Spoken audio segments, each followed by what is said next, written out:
Segunda-feira, 27 de julho de 2020, eu sou Antônio Tabet e este aqui é o Segunda Chamada. E eu quero anunciar aqui em primeira mão que eu sou pré-candidato à presidência da República. Já tem até o jingle cantado pelo pessoal do El Chan, que vai ser assim, olha o Kibe!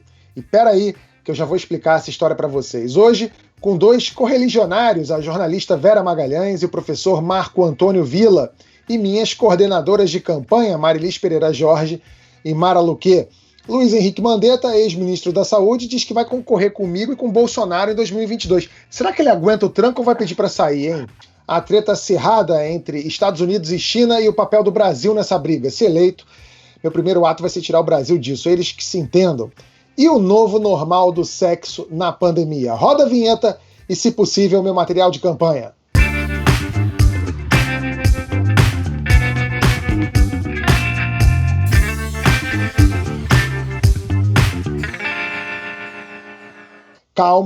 Calma, eu não sou candidato. Estava só testando a reação do Bolsonaro. O presidente tem sido rápido em reagir a possíveis candidaturas. Foi assim com o Luiz Henrique Mandetta. O ex-ministro admitiu na quarta que pode ser candidato a presidente. Aliás, ele vai ser candidato a presidente. No dia seguinte, Bolsonaro fez um vídeo detonando o Mandetta. Disse que ele passou mais tempo espalhando pânico que trabalhando quando era ministro da Saúde. Mandetta é mais um nome para dividir a direita. Nós pedimos ao cientista político Rodrigo Prando, do Mackenzie, para colocar os possíveis candidatos naquele gráfico do Political Compass, sabe? Sabe aquele gráfico que divide ideologia em quadrantes? De esquerda, direita, libertário, autoritário? O resultado foi esse aqui, olha só. Mandetta está ali na direita autoritária, segundo Prando, junto com Moro, Witzel e Bolsonaro.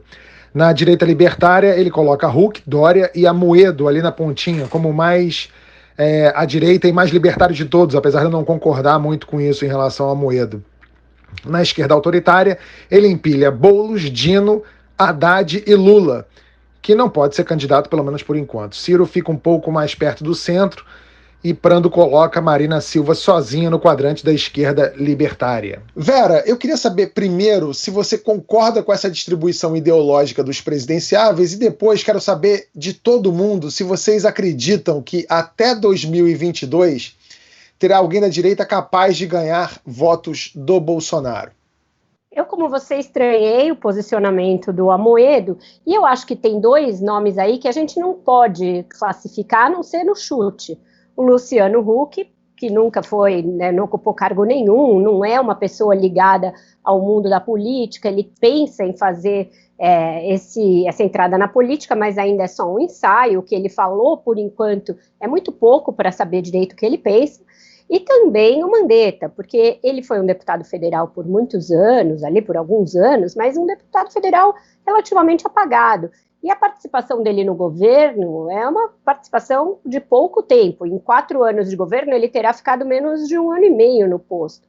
Acho muito difícil que ele sustente essa candidatura até 2022, porque o partido dele tem interesses próprios, porque tem outras pessoas nesse campo aí político que ele quer ocupar. O Moro, que ele fala que pode ser vice dele, é alguém com muito mais conhecimento, muito mais cacife eleitoral do que ele.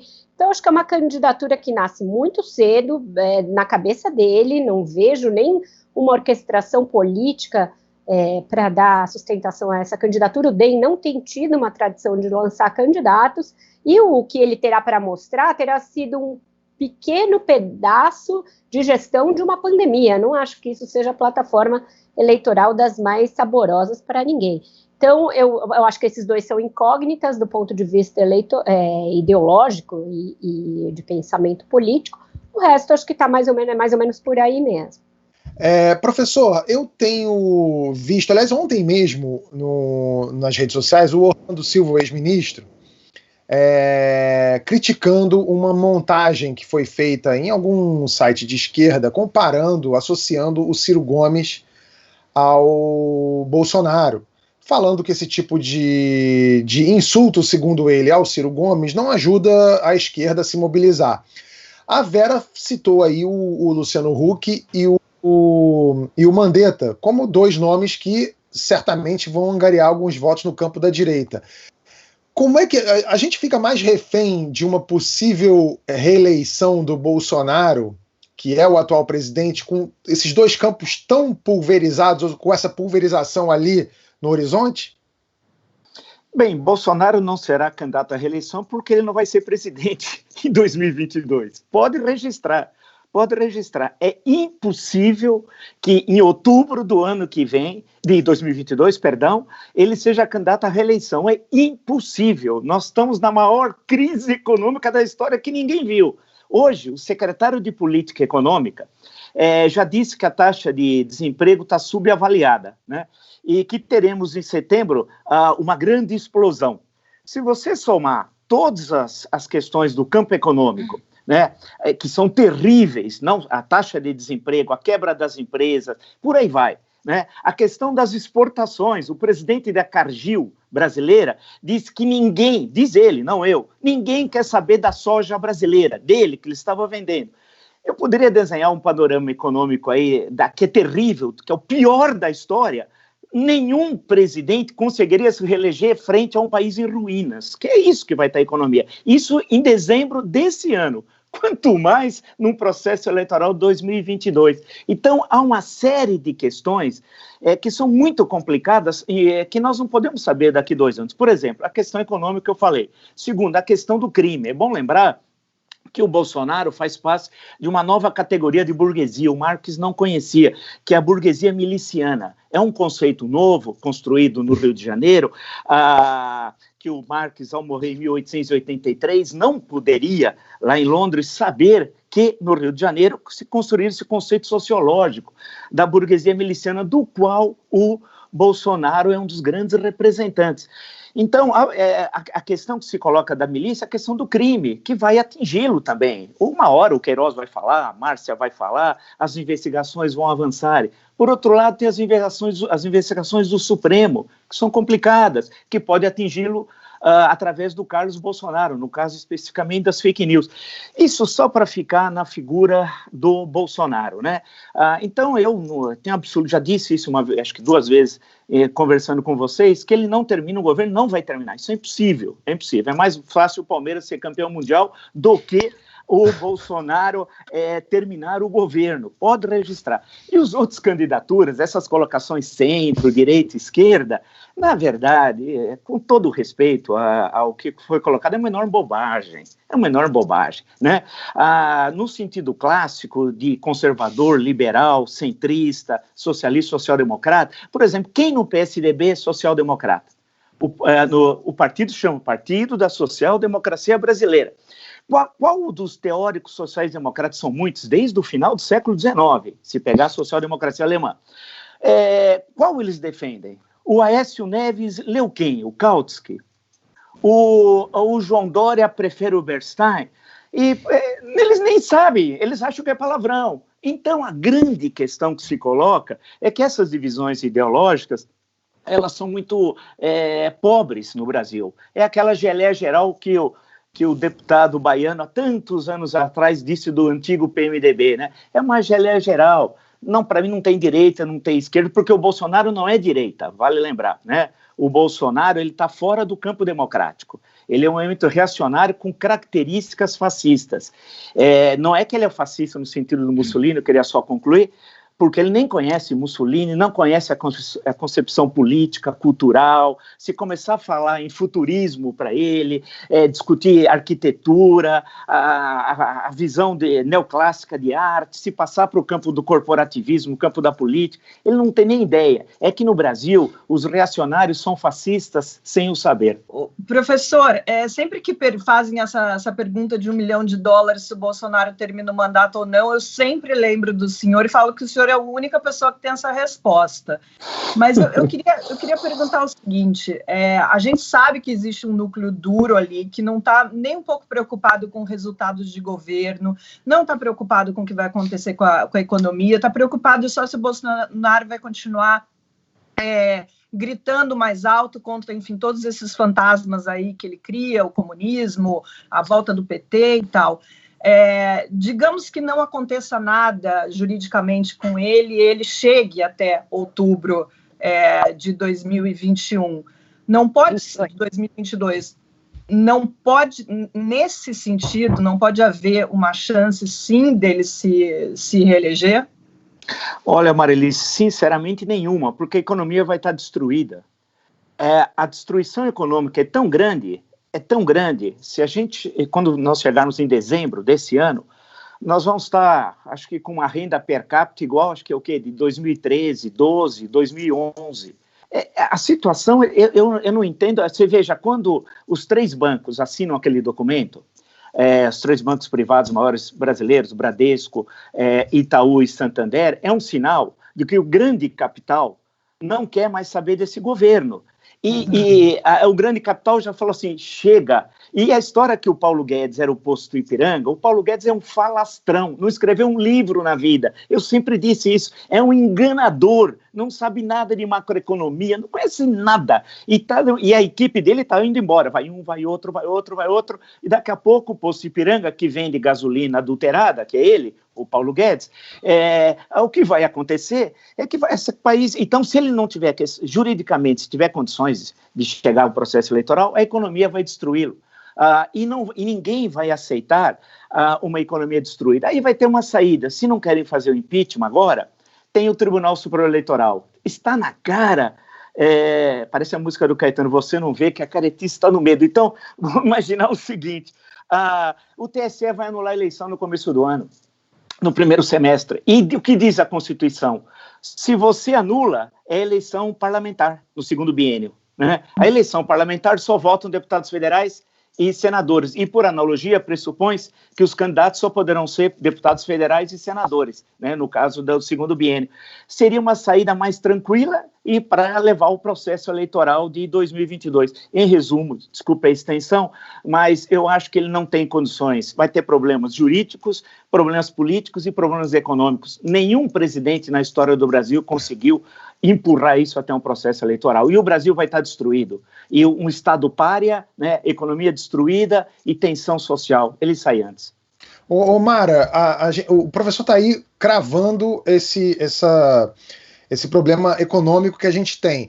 E eu tenho ouvido e visto análises que falam o seguinte, a gente está no meio de uma pandemia, a economia está indo para o ralo, como quase uma consequência natural da pandemia, mas que daqui a algum tempo pode haver uma melhora, mesmo que seja uma melhora dentro da piora. Você acha que isso vai acontecer? E se isso acontecer, isso também não pode significar algo positivo, entre aspas, para o Bolsonaro?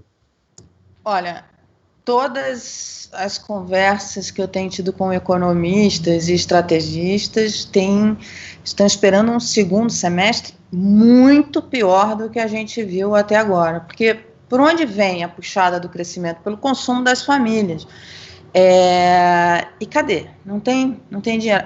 A desigualdade brasileira se faz agora muito gritante. Por que está todo mundo olhando? Economistas que não estavam muito atentos a isso e tal, agora estão olhando. Porque não é essa faixa que recebe os R$600 que vai puxar a economia, não.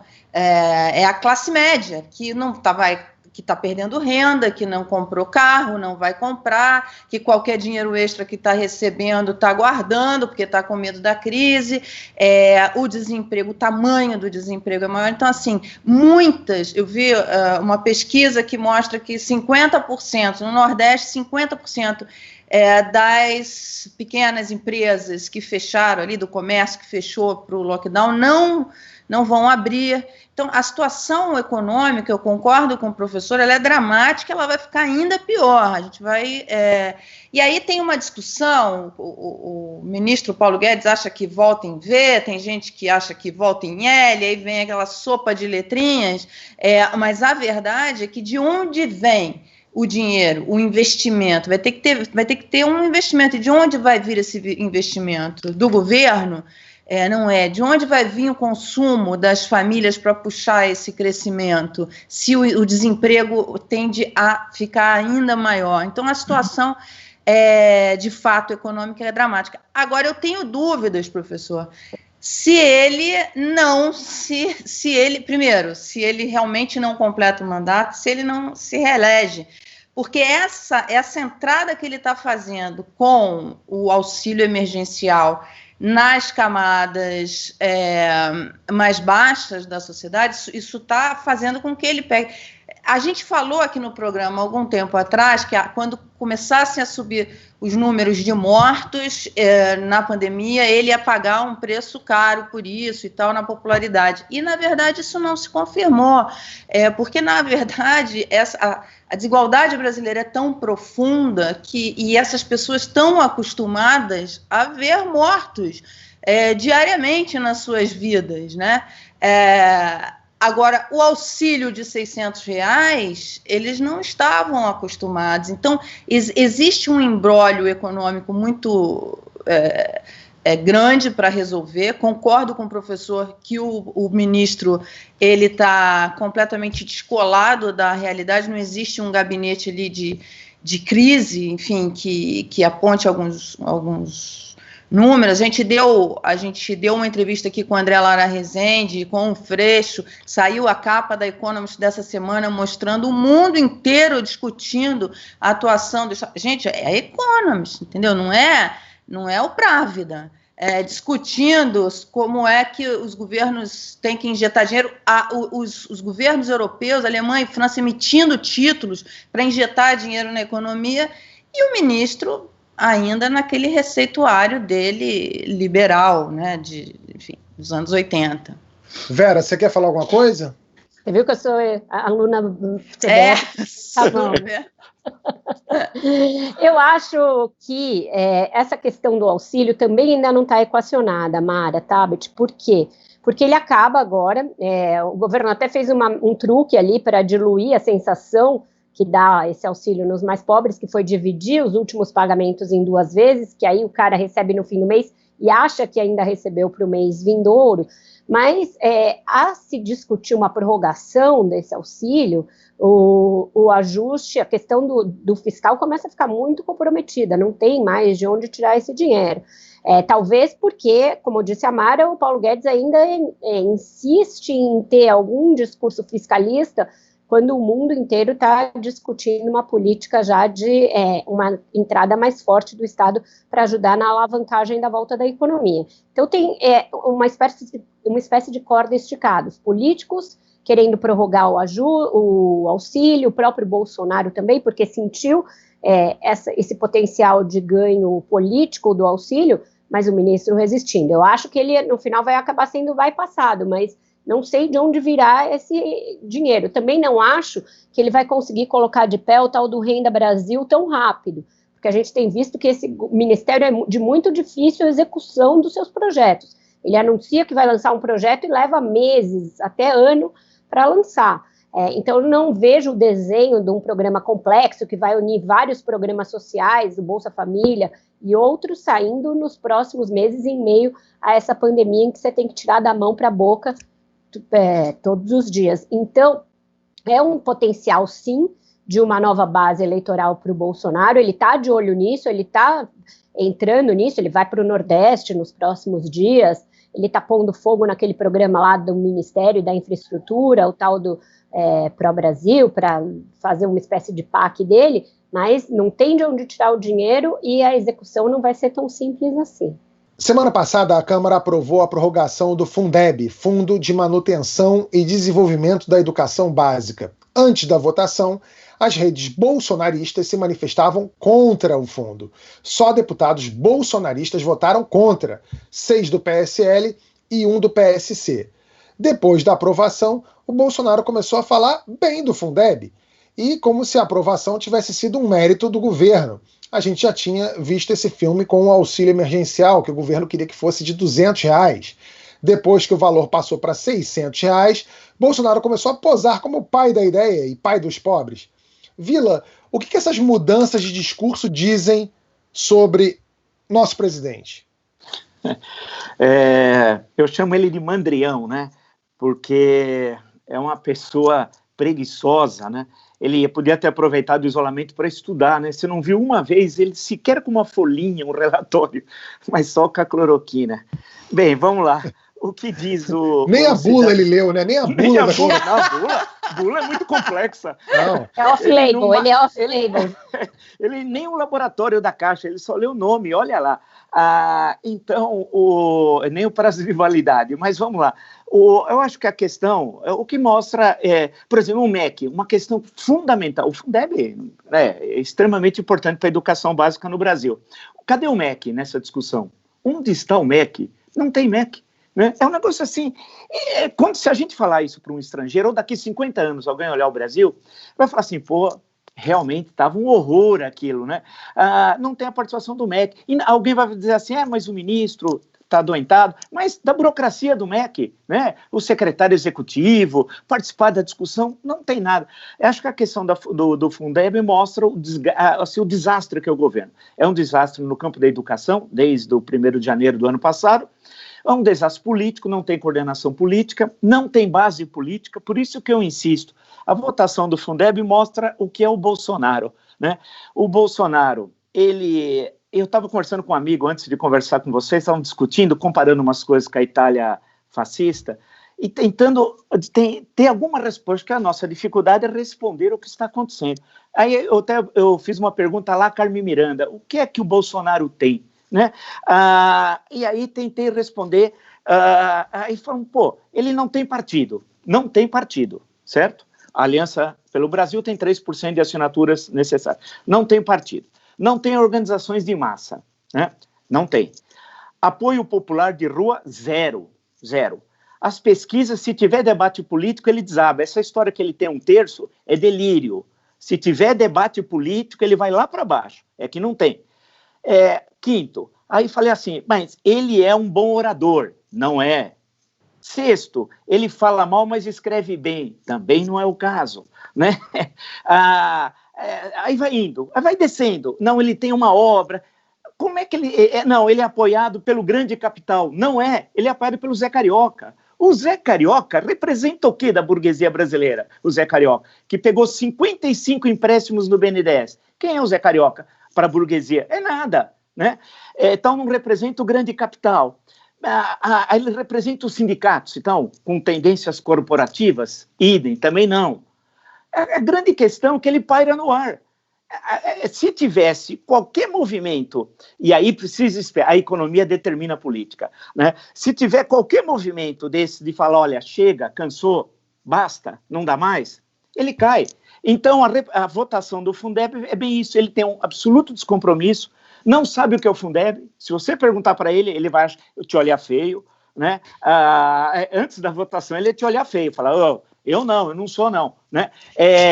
E tenho certeza. Então, ele não sabe nada, sabe? Então, é um desastre. Nós temos um idiota na presidência da República, é isso. Eu tive 40 minutos com ele, tete a tete, em 2017. Ele não entendeu uma pergunta que eu fiz. Ele tem aquele olhar baço da ignorância, sabe que você fala bate e volta, é blindado? Ele não entende o que você fala. Ele olhava para mim e falava, eu perguntei sobre os setores primário, secundário e terciário. Foi a primeira pergunta, só de sacanagem eu perguntei, porque eu sabia que ele era ignorante. Aí ele olhou para mim e ele falou, o que esse cara está falando? Acha que eu sou trissexual, setor terciário? Ele não sabe nada. Então, a pergunta que fica para mim, e daqui 50 anos, certamente os pesquisadores vão fazer sobre o que nós estamos vivendo, como é que esse homem continua na presidência da República? Porque a caterva que o cerca não são oficiais do Exército Brasileiro. O Exército Brasileiro, para mim, é do Cândido Rondon. Esse é o Exército Brancaleone. O que está no governo é o Exército Brancaleone. O célebre comédia, né, dos anos 60, ao menos os mais novos não devem ter assistido, mas a minha geração sempre assistia e fazia referências aos personagens, é o Exército Brancaleone. Você acha que o ministro da Saúde é possível levar a sério? Ele é o Exército Brancaleone, nunca vai libertar Jerusalém, a Terra Santa, ele vai ficar pelo caminho, né? Então é isso, a votação do Fundeb representou isso, o caos. Esse governo é o caos. Olha, um dos caos desse governo falar sobre essa coisa da mudança do discurso do Bolsonaro, eu concordo, enfim, com o que o professor está falando, mas eu acho que uma coisa ele conseguiu entender, que ele pode se apoderar de algumas pautas, dizer o que ele quer, e isso tem colado em alguns assuntos. Então, vou dar um exemplo aqui do que ele tem falado sobre a questão dos governadores e prefeitos, que são eles os responsáveis por tudo que está acontecendo na pandemia. Esse discurso colou. A gente viu uma queda na avaliação de governadores e prefeitos, que era uma avaliação boa em determinado momento da pandemia, essa avaliação já despencou, e muita gente vem repetindo isso. Eu, que sou uma leitora de comentários de redes sociais, as pessoas, e também de grupos de WhatsApp bolsonaristas, as pessoas acreditam que Bolsonaro não tem culpa de nada do que está acontecendo. Estou falando das pessoas desse núcleo bolsonarista. Não acreditam que ele tem culpa no que está acontecendo na pandemia, que a culpa é de governadores e prefeitos. Ele se apoderou também do discurso em relação ao auxílio emergencial, virou pai disso daí, e a gente vê o resultado disso nas pesquisas aí de aprovação, que conseguem mantê-lo ali por volta dos 30%.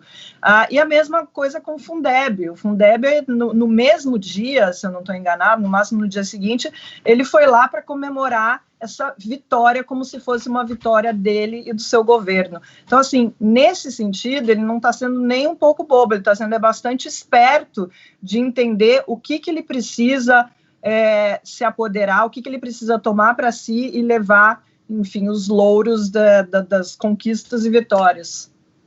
Mas Marilis, eu concordo com o professor, eu acho que esses 30% não são... Esse núcleo bolsonarista, ele é bem menor, e as pesquisas têm mostrado que a composição desses 30%, ela está mudando, quer dizer, a elite econômica, o empresariado, está aqui, que fazia fé no Paulo Guedes lá, e que o choque liberal da economia brasileira, essa turma já desembarcou desse governo.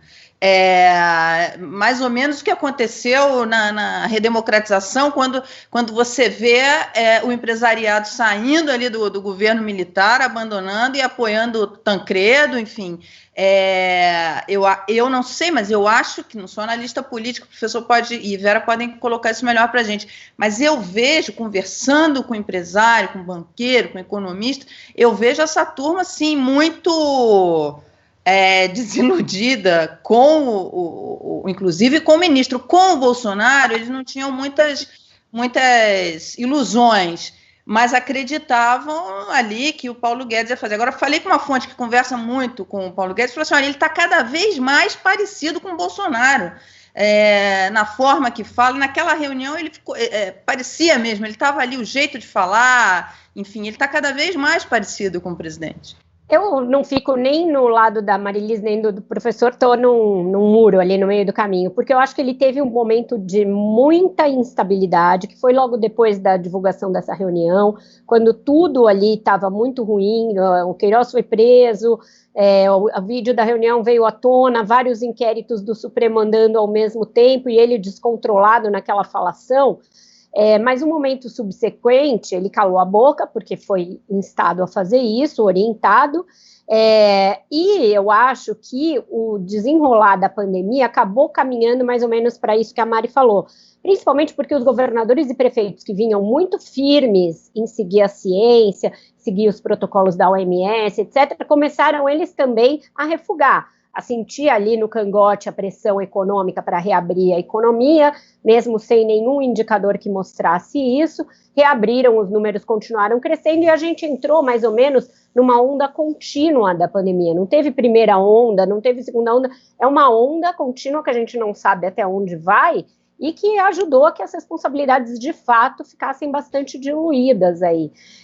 Então, nesse aspecto, ele vai se safando de alguma maneira, fazendo essas palhaçadas todas, defendendo um remédio que, notadamente, não tem nenhuma eficácia para o combate à Covid-19, nem em casos leves e nem como paliativo, que ele criou um protocolo, ou seja, se as instituições caminhassem para responsabilizá-lo pelas coisas concretas que ele fez, que podem caracterizar crimes de responsabilidade, concordo com o professor, ele estaria em maus lençóis, mas eu não sei o quanto o fato dele ter recolhido ali a sua verborragia não ajuda a que haja uma acomodação geral também e que o Supremo pegue mais leve, que o Congresso, que já vinha meio omisso nessa discussão, continue, que ele eventualmente eleja um presidente da Câmara ligado a ele, o que vai ter um peso para levar até 2022. Então, acho que as coisas ainda estão numa espécie de transe ali. Eu não me arrisco a cravar nada, porque a depender de algumas variáveis, ele pode sim se equilibrar ali numa espécie de slackline e ir levando até 2022. Ele está tentando fazer isso com algumas pessoas mais espertas do que aquelas que o cercavam. Por exemplo, o novo ministro das Comunicações, Fábio Faria, o genro do Silvio Santos, tem uma participação nessa estratégia que ele está tentando construir, ainda não está construída. A votação do Fundeb mostra que ele não tem nem perto de maioria, tem um exército brancaleone, como o professor Vila falou. Mas se ele conseguir pegar um candidato ligado a ele, Arthur Lira ou outro que seja, e com o apoio desse centrão elegê-lo para o lugar do Rodrigo Maia, a coisa já começa a mudar de patamar a partir do ano que vem. Mas será, Vera, que ele vai ter esse papel? Porque, assim, a impressão que me dá, e concordando com o que o professor falou, ele parece que não serve para nada, né? Porque, assim, se ele tem um congresso que ele não tem maioria e que faz o que quer, e tem o Fábio Faria, que até outro dia também não era lá, para o Fábio Faria virar o grande mentor intelectual, cérebro... Um mentor intelectual, alguém que está tentando fazer ele cair na real. E outra coisa, esse jeito verborrágico do Bolsonaro, e cáustico e bélico, também não é o que alimenta essa base de eleitorado dele? Porque uma hora esse pessoal também vai falar assim, cadê um mito que vinha para cá e fazia banana para os jornalistas? E que... O pessoal, ele é gado, ele vai votar de qualquer maneira. Vê a Bia Kicis, que foi chutada da vice-liderança e recebeu o Bolsonaro na casa dela, fez foto, ele veio aqui me dar carinho. Então, esse pessoal, se você fizer um carinho, ele continua. Mas esse é aquele pessoal, núcleo duríssimo do gado bolsonarista, que não é nem perto de 30%, é muito menos. Então, com esse, eu diria que ele não vai precisar se preocupar, porque vai votar nele de qualquer maneira. Vai votar em quem? Se não for... Esse pessoal já está odiando o Moro. Então, eu acho que ele está tentando fazer um movimento para esse outro pessoal que ele não tem, das camadas mais baixas e do Congresso, para se estabilizar e evitar um impeachment.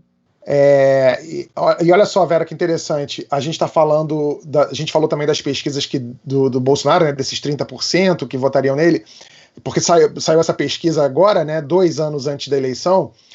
Em julho de 2016, ou seja, 2 anos antes da eleição que elegeu Bolsonaro, o resultado era o seguinte: Lula 22%, Marina 17%, Aécio 14%, Bolsonaro 7% e Ciro 5%. Que coisa, né? Professor, você queria falar alguma coisa? Acho que foi bom essa lembrança, que nós estamos muito longe, né? E num cenário muito pior. 2020 é muito pior que 2016, que foi um biênio com 15%, pavoroso da economia. Mas nós somos uma situação pior porque temos a pandemia e temos uma crise internacional que não tínhamos em 2016, né? Isso em termos de avaliação muito, muito rápido. Mas vamos lá. Rapidamente, essa questão da pandemia, né? Nós estamos, acho que há 72 dias sem ministro da Saúde, 72. A pandemia não para de crescer, né? Acho que já estão aí cerca de 87 mil óbitos. Não tivemos isso que a Vera tinha destacado entre primeira e segunda onda. Na verdade, é uma continuidade, né? Isso também é um outro fator para ser considerado em termos políticos, porque caso ela se mantenha em torno de, é chato falar isso, mas de 1.100, 1.300 óbitos por dia, nós começaremos agosto próximo de 100 mil mortos. Por volta do dia 7, nós estaremos com 100 mil mortos. Isso é guerra, né? Isso é guerra. Os Estados Unidos, acho que perdeu da guerra do Vietnã 1/3 disso, se não me engano, precisava dar uma olhada, né? É guerra. E aí, se continuar essa tendência, nós vamos chegar no processo das eleições municipais com quantos mortos? A eleição municipal é em novembro. Se por volta do dia 8, 10 de agosto teremos 100 mil mortes, caso se mantenha essa média, vai chegar em novembro e essa leitura vai se inverter. Essa leitura de que o Bolsonaro diz, olha, eu fiz o que dava para fazer, os problemas foram lá embaixo, governador e prefeito, pode se inverter, né? Porque se chegarmos a 120, 130 mil mortos, que não será exagero, infelizmente, né? Porque a curva, o tal platô, eu estou querendo que chegue no platô. Não chega, né? Parece aquele negócio que... Oi. A gente está num platô há 2 meses com mais de 1.000 mortes por dia. E, assim, não tem nada que indique que essa situação vai melhorar em curto prazo. Alguns estados que já estavam numa situação melhor, incluindo o Rio de Janeiro, onde eu moro, que já estavam aí numa curva descendente, já estão com essa curva apontando para cima de novo. E eu concordo com a Vera, não é uma segunda onda, é uma onda que simplesmente não acabou, nunca mudou. Ela continua, a gente vai emendar essa primeira onda com a tal da segunda onda. Quando a gente ouvia Era só para... Quando a gente ouvia o Átila e a Marina, outros biólogos falando, e infectologistas falavam assim, não, porque vai ter um crescimento, vai ter o pico, depois ele desce e vai no platô. Nós somos o platô do pico, né? A gente chegou no pico e ficou lá em cima, e estamos no pico. Estamos surfando nessa onda.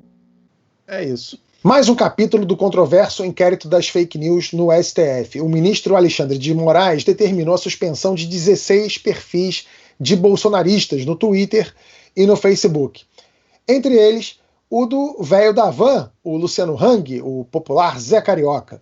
O Alan dos Santos, do Terça Livre, aquele que aparece dançando, lembra? Corona é o caralho, fazendo tributeando da doença? Pois é, Sarah Winter e o ex-deputado Roberto Jefferson.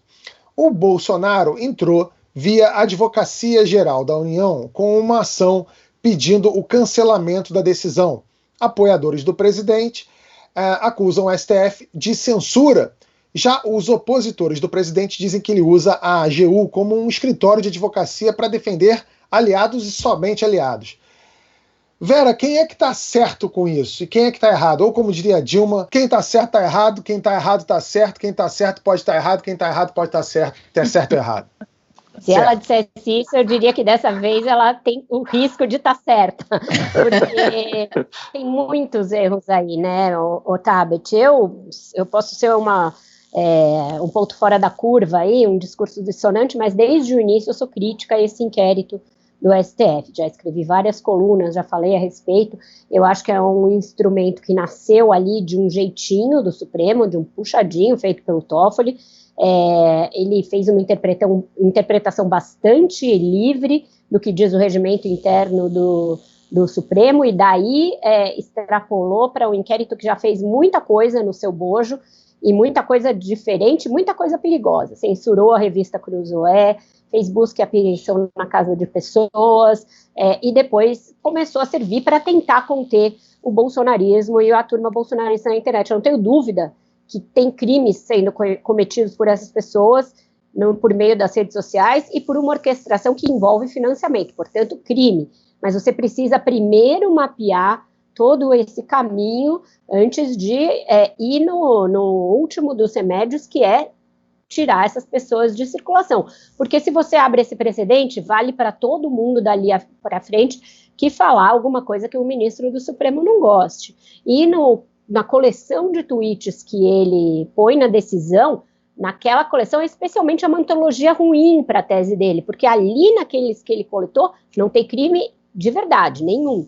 Tem um monte de bobeira, asneira, fake news, né? Mas cometimento de crime de ódio e contra o Supremo não tem. E o elo de seguir o dinheiro, ele ainda não fez. Ele mandou quebrar o sigilo desse pessoal lá atrás, dos empresários principalmente, mas ainda não tem, pelo menos na decisão, o resultado dessa quebra que justifique a conexão econômica que ele está falando, dizendo que eu acredito que tenha. Eu, por exemplo, já publiquei uma matéria sobre esse Otávio Facuri, um dos que tiveram a conta suspensa, e que ele diz, eu financio mesmo caminhão de som, vou financiar o quanto precisar, num grupo de WhatsApp. Então, tem meios para ele provar isso que ele está falando, mas eu acho que ele colocou a carroça na frente dos bois, e isso é um precedente perigoso para a democracia. Eu escrevi uma coluna nesse fim de semana que chama Boca Torta, que é aquela história de que o uso do cachimbo acaba entortando a boca. Se a gente for usar o mesmo cachimbo autoritário do Bolsonaro, não é um bom caminho para contê-lo, na minha opinião. Agora, usar a AGU é vestir uma carapuça incrível, né? Porque não tem ninguém do governo atingido por essa decisão. A AGU não pode entrar como parte nesse processo. Isso é um escândalo, um escárnio, e mostra, sim, que o Bolsonaro quer ver continuar essa rede de difamação das pessoas, de propagação de fake news, etc. Eu acho que as plataformas têm uma responsabilidade para conter isso. Então, a ação do Facebook eu acho muito bem feita, porque ela partiu de uma auditoria detalhada, ela constatou o pagamento de anúncios inautênticos por essas pessoas, então tinha ali o elo econômico, é uma ação bem mais bem feita, e o Alexandre de Moraes já solicitou essa auditoria, ele poderia esperar para fazer uma coisa mais justificada e que trouxesse já o resultado das quebras de sigilo e dessa auditoria do Facebook. Do modo como ele fez, eu acho um precedente perigoso. Professor, é meio complicado isso, né? Porque a gente vive tempos modernos, com novidades dessa coisa da internet. Será que isso é uma freada do ônibus para ajeitar todo mundo? Porque tem muita gente que confunde liberdade de expressão com ofensa. Liberdade de expressão não é liberdade de fazer calúnia, injúria, difamação. E tem gente até que xinga dizendo que é crítica. É uma loucura isso, né? É complicado, é uma questão complicada. Eu acho que, bem, essa Constituição que nós temos é a melhor de todas que já tivemos, desde a pavorosa Constituição Imperial de 1824.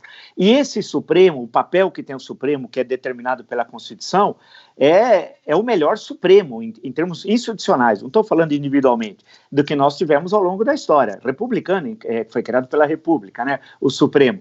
Lembrar que o Supremo, em momentos graves, no início da República, se omitiu. Eu me lembro de um caso, historicamente, claro, durante a Revolução Federalista, no governo Floriano Peixoto, que chegou um pedido de habeas corpus ao Supremo, e demorou tanto para ser apreciado pelo ministro, que quando ele foi despachar, ele falou que estava prejudicada a apreciação da solicitação, porque tendo em vista que o solicitante foi fuzilado. Bem, isso ocorreu lá em Santa Catarina, né, porque o que fizeram em Santa Catarina, no Rio Grande do Sul, no Paraná também, mas especialmente Santa Catarina e Rio Grande do Sul, é uma história esquecida, né, uma tragédia e tal. E lembrar que em Santa Catarina mudaram até o nome da capital, né, que era Nossa Senhora do Desterro, e homenagearam o Floriano Peixoto. E o comandante do Floriano lá, o Moreira César, que depois vai para Canudos e morre em Canudos, em março de 1897, o que ele degolou de prisioneiros, uma festa, né? Que a degola era o meio utilizado lá na Revolução Federalista e grande parte dos oficiais eram gaúchos, não é o caso do Moreira César, que nasceu em São Paulo. Bem, mas o que interessa, eu acho que nessa história toda, é que o Supremo, se não fosse essa ação do Supremo, o Bolsonaro não teria dado passo atrás. Parte do passo atrás que ele deu, desse que nós estamos assistindo os últimos 30, 40 dias, cerca de 30, 40 dias, deve-se à ação do Supremo Tribunal Federal. Tanto no episódio Sérgio Moro, reunião 22 de abril, né, e a saída no dia 24, o inquérito dos atos golpistas, né, e esse sob responsabilidade do ministro Alexandre de Moraes, que é uma quadrilha bolsonarista nas redes sustentada por maus empresários, né? Agora, vamos ver a segunda fase das investigações. A primeira foram deputados estaduais, federais, alguns empresários, né? E esses maluquetes do bolsonarismo. A segunda fase, de jogar rede pela segunda vez, vai atingir o Carlos Bolsonaro. Tenho absoluta certeza. Na segunda fase vai pegar o Carlos, porque o Carlos é o chefe. Né? Não é o Tércio Arnaud. Quem é Tércio Arnaud? Olha que ponto baixo nós chegamos. Tércio Arnaud é um recepcionista de um hotel em Campina Grande em 2017. E conheceu através das redes sociais o Bolsonaro, que o trouxe para o Rio para ser funcionário fantasma do Carlos Bolsonaro. Né? Quer dizer, já cometeu outro crime, porque hoje cometer crime pelo Bolsonaro é considerado algo absolutamente ilícito, porque o Bolsonaro transformou o ilícito em ilícito. Né? E aí o papel do Supremo é fundamental nesse momento. Né? Eu acho que é isso que fez ele recuar. E nessa investigação tem de pegar os criminosos. Há uma quadrilha com características fascistas, o fascismo do século XXI não é o fascismo do século XX, liderado pelo Carlos Bolsonaro, e o chefe da Orcrim é o Jair Bolsonaro. Então nós temos um presidente que comete o crime lá sustentado por nós, no Palácio do Planalto da Alvorada, depende do momento em onde ele está, tem o filho que é instrumento disso, tem funcionários dentro do Palácio do Planalto pagam com dinheiro público para cometer crimes através dessas fake news e tinha de dar um basta. Como a sociedade civil não consegue dar um basta, como o Congresso Nacional não consegue dar um basta, sobrou o quê? O Supremo Tribunal Federal, que eu até sempre digo que nós teremos uma dívida histórica para com o STF, porque se ele não tivesse agido, o Bolsonaro estaria naquele estilo, chegando de helicóptero, é um triunfo da vontade piorado. né? O Hitler chegou de avião em Nuremberg. Como ele nem sabe direito quem é o Hitler e não tem avião, ele chegou de helicóptero em Brasília e tal. Aquele episódio dele, ele ia a cavalo, né? Foi indo, aquela sucessão, ele usando aquelas expressões que não aguentava mais o Supremo, acabou, etc. tal. Quem deu basta a tudo aquilo? Não foi o Congresso Nacional, não foi a sociedade civil, não foi nenhum partido político, nada. Foi o Supremo Tribunal Federal. Então, e o Supremo tem de agir politicamente, por fim. Por quê? Porque a Constituição, a leitura é política. Ela é política. Você pega um artigo, ele é o guardião, de acordo com a Constituição, né? Ele é o guardião da Carta Magna. Nossa, você chega e você pode ler aquilo de várias formas. Então, eu acho que pode ter um outro vício de origem, um outro problema, mas no cerne da questão, se não fosse o Supremo agindo, hoje nós estaríamos numa situação muito pior politicamente do que há 40 dias atrás. Marilis. Tabet, você deixa eu fazer só uma perguntinha para a Vera, porque eu concordo 100% com a análise que a Vera fez. E a Vera, ela foi alvo do gabinete do ódio do Bolsonaro e também do governo petista. A Vera foi duramente atacada. Qual é a diferença que você vê, Vera, de um e de outro? É diferente, é muito mais orquestrado no caso do Bolsonaro, claramente tem uma cadeia de comando, os ataques, eles às vezes usam claramente dinheiro público, porque você tem deputados e servidores de gabinetes de deputados sendo designados para fazer esse serviço, para mentir, você tem o presidente do alto da cadeira da presidência da República usando o seu cargo e o peso da sua voz para atacar jornalistas na pessoa física. Eu não tenho dúvida de que tudo isso está certo, eu concordo com o professor sobre o efeito que essas ações do Supremo tiveram sobre o autorismo dele, que vinha numa escalada. Eu só acho que, depois que o plenário do Supremo, por 10 votos a 1, chancelou esse inquérito, eu também passei, agora tem a chancela do Supremo, mas estavam ali previstas algumas premissas. Primeiro, que não teria mais nada secreto lá no meio, que toda a defesa e todo mundo teria acesso a tudo. Então, nessa decisão, por exemplo, do ministro Alexandre de Moraes, que vem depois dessa decisão do plenário do Supremo, o que ele tem de estar ali embasando a justificativa, e a decisão é muito ruim. Eu li ela inteira, ela não para de pé, é uma decisão que você vê que é alguém que foi atacado nas redes sociais e resolveu tirar essas pessoas de circulação. O substrato da decisão, dessa última decisão do ministro Alexandre de Moraes é esse. Então, eu tenho um pouco, eu acho que a gente precisa remediar os remédios. Em tempo de apologia a remédio, como a cloroquina, é necessário remediar os remédios, sabe? Tem outros inquéritos que não têm o vício de origem desse das fake news. O próprio dos atos, que foi o que prendeu os extremistas no primeiro momento, ele é um inquérito perfeito, do início ao fim, tá tudo certo, o Ministério Público funciona, participa.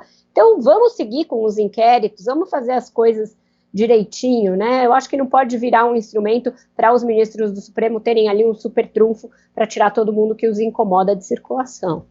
Eu só quero completar, a Vera já fez essa comparação com a ação do Facebook, que na verdade foi muito mais bem embasada na decisão que eles tomaram, porque eles derrubaram essas contas não por conta do conteúdo, não era porque tinha fake news, não era porque tinha ataque, eles derrubaram pelo método de ação dessas contas, que eu acho que é muito mais, aí sim você pode apoiar e não ficar receoso por conta da questão da censura, porque eles derrubaram essas contas, claro, eles levaram em conta algumas informações que já estavam circulando na imprensa, também esses inquéritos no STF, mas eles derrubaram essas contas pela forma que essas contas atuavam. Então, contas falsas, orquestração de ataques, impulsionamento, foi por isso. Então, assim, o Facebook teve uma responsabilidade muito grande para derrubar isso. Claro, estava respondendo uma demanda que existia, inclusive nos Estados Unidos, tanto que não foram contas só no Brasil, mas em alguns lugares no mundo, incluindo os Estados Unidos, mas eu acho que a ação deles foi muito mais bem embasada e focou no que interessa, que é a forma de atuação dessas contas e não no conteúdo. Tem uma teoria que diz que a temática dos filmes de terror acompanha os medos da sociedade americana da época. O medo da guerra nuclear nos anos 50 nos deu Godzilla, a bolha assassina, os ETs de Guerra dos Mundos, todos capazes de promover a destruição completa do planeta. Uma sociedade americana com medo dos seus jovens deu no Exorcista. O 11 de setembro trouxe o medo do inimigo infiltrado, conspirações. De 2010 para cá, o medo da falta de contato humano por causa da tecnologia fez nascer filmes como Babadook, It Follows e Hereditário, todos sobre horrores domésticos. E por que eu estou falando disso? Porque, se levar em conta os sinais enviados por Donald Trump, em breve teremos muitos filmes com monstros chineses, ETs chineses, serial killers chineses, eletrodomésticos chineses. Parece que a estratégia de Trump para ser reeleito é instigar o medo ou a raiva da China. Primeiro foi a guerra comercial, depois a briga com a Huawei. Mais recentemente, o governo americano falou em banir redes sociais chinesas, inclusive a mais popular delas, o TikTok. Semana passada, tivemos o fechamento do consulado chinês em Houston, isso sem contar a insistência de Trump, que parte da direita brasileira tenta copiar, de chamar o coronavírus de vírus chinês. Mas por que essa implicância com a China? A gente fez um gráfico que mostra que, assim como o filme It Follows, o bicho está chegando perto. Essa animação mostra os 10 países com maior PIB de 1990 a 2019, com os Estados Unidos sempre em primeiro lugar. No começo, a lista tem Japão, Alemanha, Brasil, Rússia e nem sinal da China, que aparece tímida em 1992. Na virada do milênio, a China começa a subir. A partir de 2010, se aproxima cada vez mais dos Estados Unidos. Agora, olha esse outro gráfico aqui. Ele mostra a variação do PIB de Estados Unidos, China e Brasil desde 2010.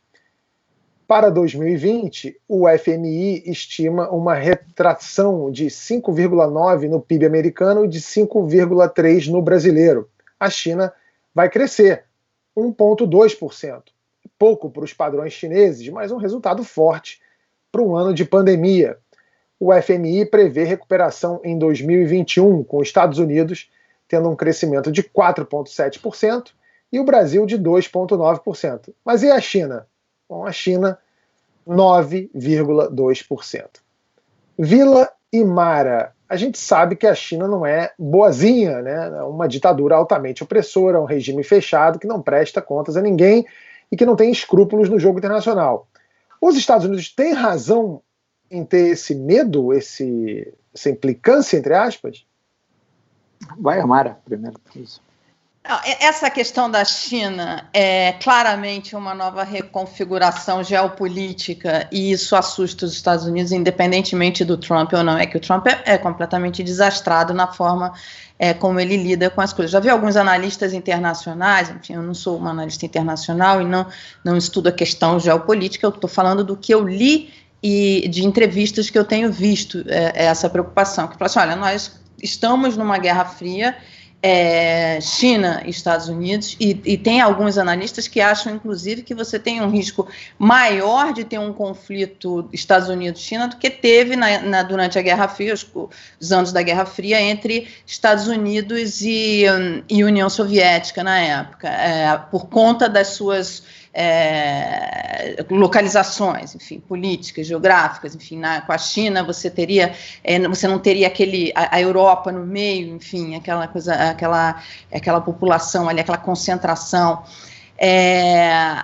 Agora, a forma como o Trump lida com isso, claramente, é muito atabalhoada. Enfim, a China é o maior comprador de títulos americanos, é quem financia a dívida americana. Então, assim, você tem uma série de... Não é uma questão de... A hora que os chineses falaram assim, não compro mais esses títulos, cria um problema sério para os Estados Unidos. Então, assim, essa é a questão internacional mais importante, eu acho, do momento. A questão tecnológica, claramente dada em relação à atuação dos Estados Unidos contra a Huawei. Professor? Por aí mesmo, como a Mara disse, a questão, acho eu, quer dizer, desde lá atrás, da política das 4 modernizações, né, nos anos, segunda metade dos anos 70, né, com o Deng Xiaoping, Alguns imaginavam que era naquele momento, eu falava, será que não vai ser igual o fenômeno do Japão? Porque é bom lembrar que tem um período, nos anos 70, início dos 80, que o Japão era considerado o suprassumo da economia internacional. E dizia que o Japão ia comprar os Estados Unidos. E o que saiu de livro no Brasil.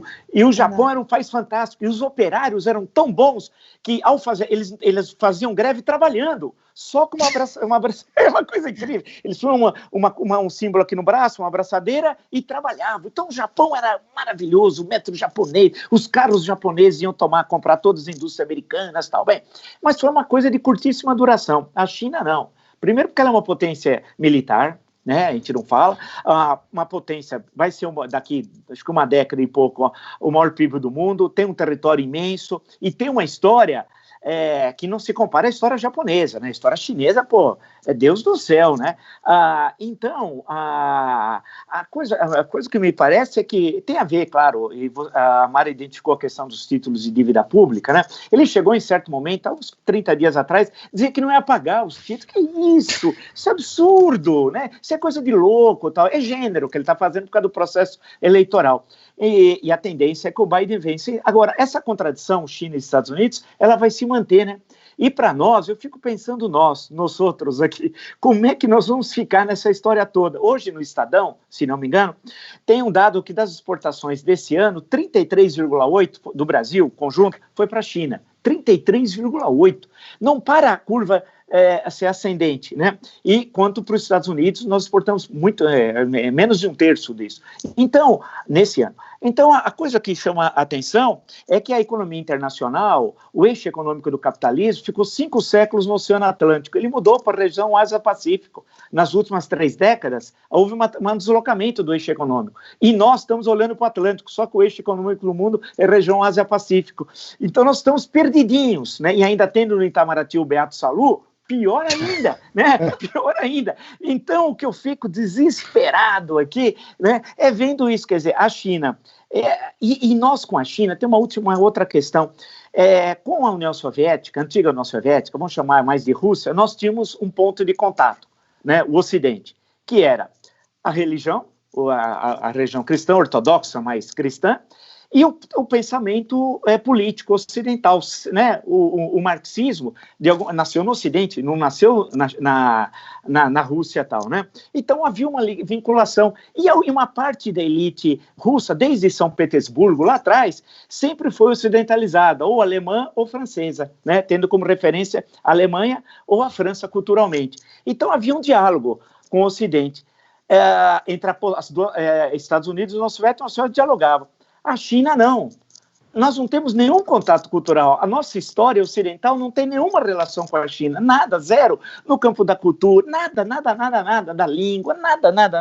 Então, o que me chama a atenção é que daqui 15, 20 anos, quando a China liderar, for o maior PIB, já ter comprado toda a África Negra, porque na África Negra eles têm que construir 40 estádios de futebol, só em Camarões 2.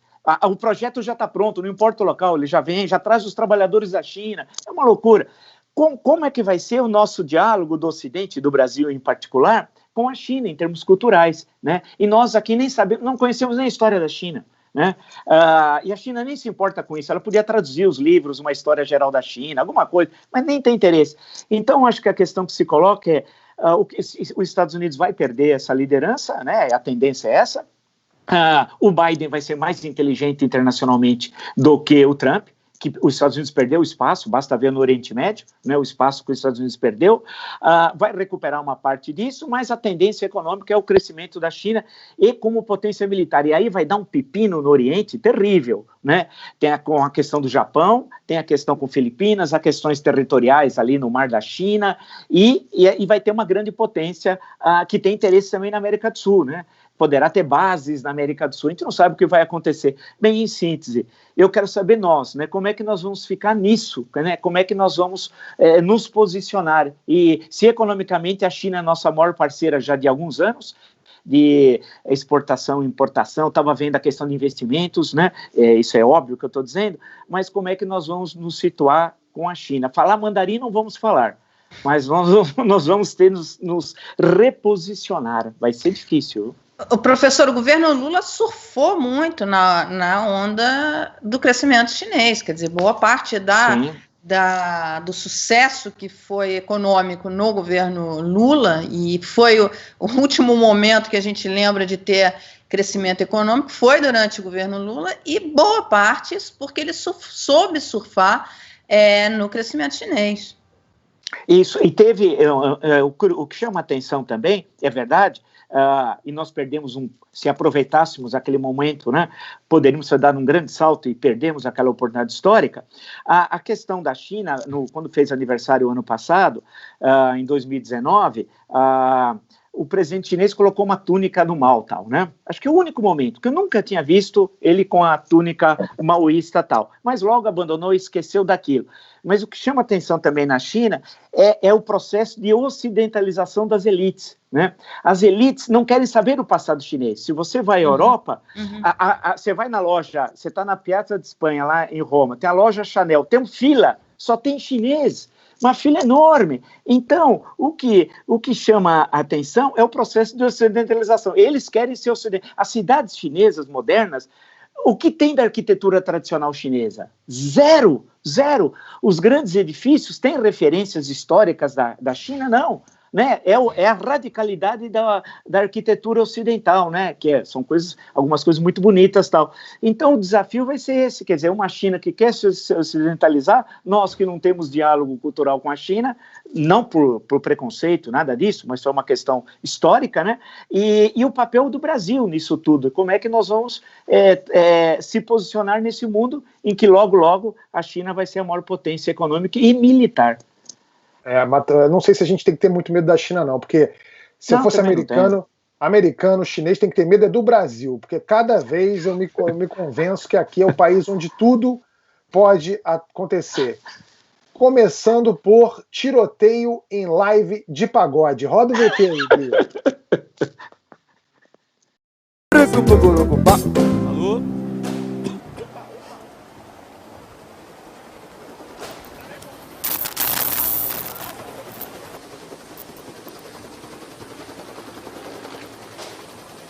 Bom, a banda que estava tocando tem um nome muito adequado de Aglomerou.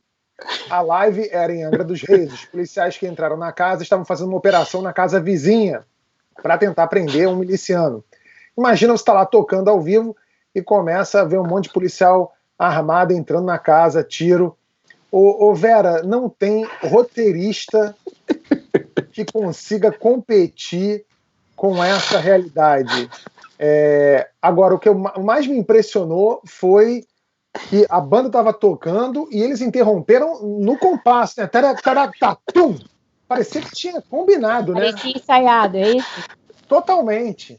Realmente, nem vocês na Porta dos Fundos têm a menor chance com o roteirista do Brasil. Eu falo isso toda semana. Se eu chego no Porta dos Fundos, na reunião que a gente tem toda semana, com o roteiro e falando assim, então, pensei numa live de pagode, aí entram os milicianos atirando, a polícia numa operação. Eu falo, não dá. Se eu falo, olha, tô pensando aqui num ministro e ele começa a fazer Singing in the Rain, tá bom? Pra ficar então não vai rolar. Olha, tô pensando aqui num cara que chega cloroquina pra ema. Oferecer cloroquina pra uma ema. A gente não tem nem ema, tá maluco. Não fala. Vai arrumar uma ema, né? É isso aí, é o Brasil. Mais fácil entender Dark do que entender o que acontece no Brasil. Não me dá spoiler que eu não vi ainda. É mais fácil de entender, só isso.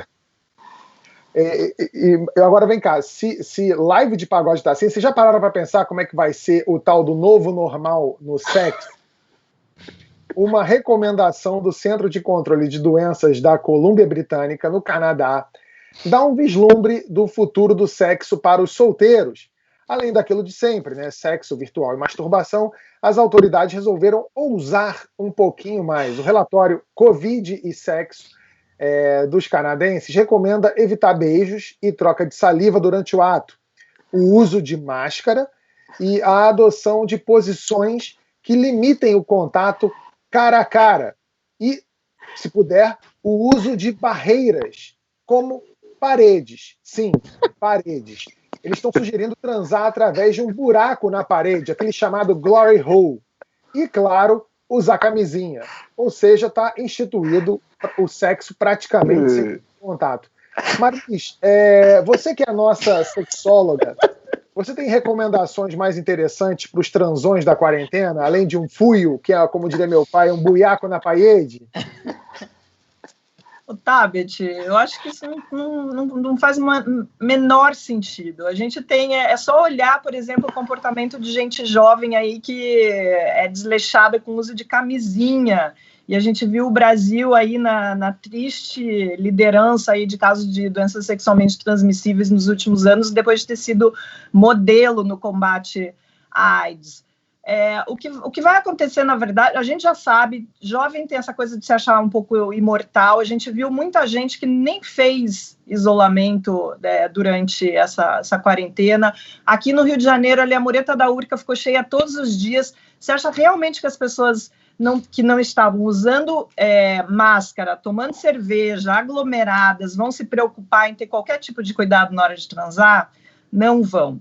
Quem vai se preocupar vai ter outro. Eu acho que a gente vai ver uma mudança de comportamento. A gente vai ver, por exemplo, uma sociedade talvez mais careta, mais monogâmica, os casais partindo do namoro para morar junto mais rapidamente, como aconteceu aqui durante a pandemia. A gente viu, por exemplo, gente que estava só num relacionamento mais ou menos morno, já tentando adiantar, dando uma velocidade maior aí nos acontecimentos e morar junto, passar a pandemia já para fazer uma experiência, enfim, maior. Agora, o que eu tenho visto, por exemplo, das minhas amigas solteiras é que ainda estão em casa, muitas não estão encontrando ninguém, estou falando de homens e mulheres, e já pensando que vão começar a pedir exame de teste de Covid para ter algum tipo de intimidade. Agora, essas recomendações aqui de não beijar na boca, de, enfim, fazer sexo com uma parede no meio, isso aí não vai pegar de jeito nenhum. Bom, então é isso, sem parede, que a gente chega ao final da segunda chamada, na torcida para que todos encontrem uma alternativa melhor do que um buraco sexual na parede nesta pandemia. Obrigado a todos. Para você que é membro do canal, a gente tem um conteúdo exclusivo rapidinho aqui agora, logo em seguida a gente vai falar de futebol, isso com Vera, que é uma famosa corintiana, e o Vila, que é um palmeirense doente. Falou, tricolor. A gente vai falar com essa São Paulina e esse Santista. Se você quiser acompanhar, vira membro do canal aqui, é só clicar nesse retângulo azul, porque tem Mara Luque também, Marilis, que entendem mais do que Jorge Jesus e Luxemburgo sobre futebol. Roda a vinheta aí e tchau, até semana que vem. E se você é membro, fica com a gente.